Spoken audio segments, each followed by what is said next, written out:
Will you be able to afford retirement? Not the Hollywood version of retirement that we see in movies, but rather simply living a life without work. I wouldn't be so sure. In 2019, it was estimated that by 2050, the global retirement savings gap will be $400 trillion.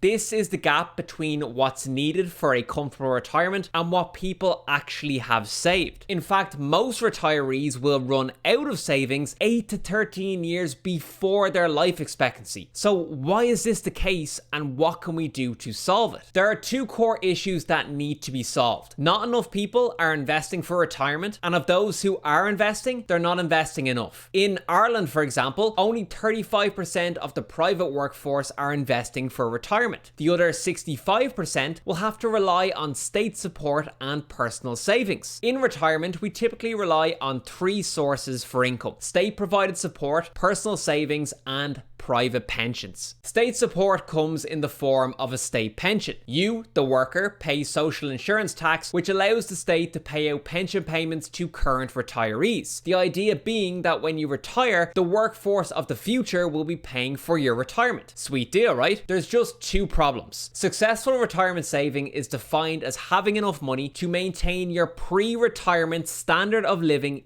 into retirement. The amount of money you receive from state support alone is often less than half of the average salary pre-retirement. By definition, relying on state support alone will result in a fall of standard of living. But the second problem is that the already insufficient systems are unsustainable. By 2050, the number of people aged 60 and over will double to 2.1 billion, and the number of people aged 80 and over will triple to 426 million. People are living longer. More people in retirement for extended periods of time puts huge pressure on state support systems, making them unsustainable. Governments will be forced to either increase social insurance tax, increase the age at which you become eligible for state support, or reduce the amount of state support you receive in order to salvage the system. The conclusion: you shouldn't be relying on state support in retirement. Then there's personal savings. Remember how I said only 35% of the private workforce in Ireland are investing in a pension? Well, Ireland also has one of the highest savings rates in the world. So the Irish population are good at saving money. They're just not good at investing it. Savings in a bank account will only take you so far because these accounts offer no return on investment. That means the value of your savings is reducing each year because of inflation, meaning the ability of your savings to support you in retirement is lessened. That leaves us with private pensions. The term private pension just means an investment account set up in your name, which serves the purpose of providing you with an income in retirement. Money is taken from your salary pre-tax, placed into this account, and invested in a range of different investments over which you have control. The idea is that you're investing money today and consistently over the course of your working life in order to have a large sum of money to support you in retirement, in addition to state support and personal savings. Governments encourage their citizens to invest in private pensions by providing personal tax benefits, and they also encourage employers to match those investments by providing corporate tax benefits. Long story short,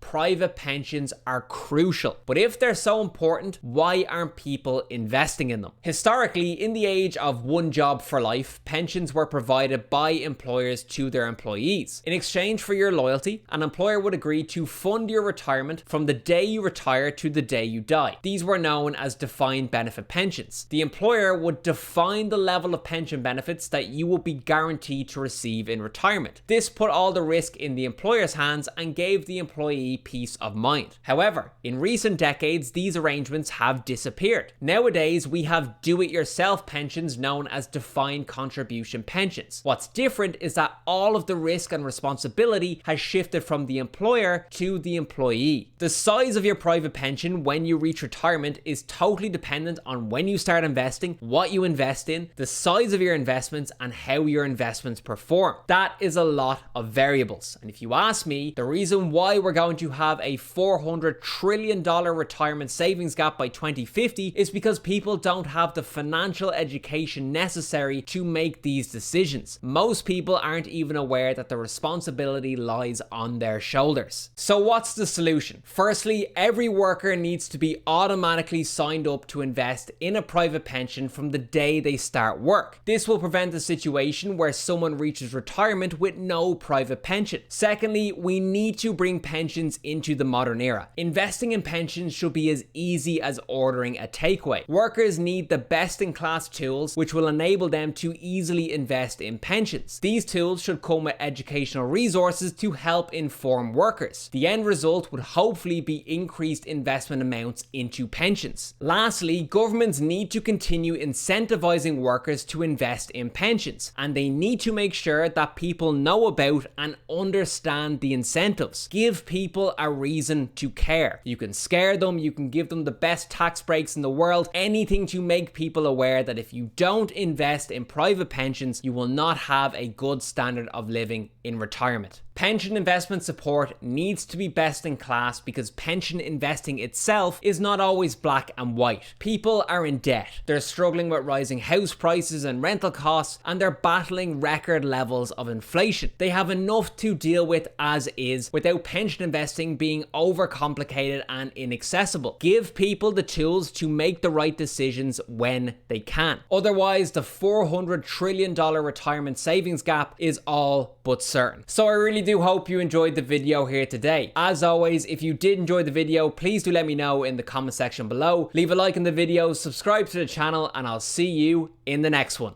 Cheers.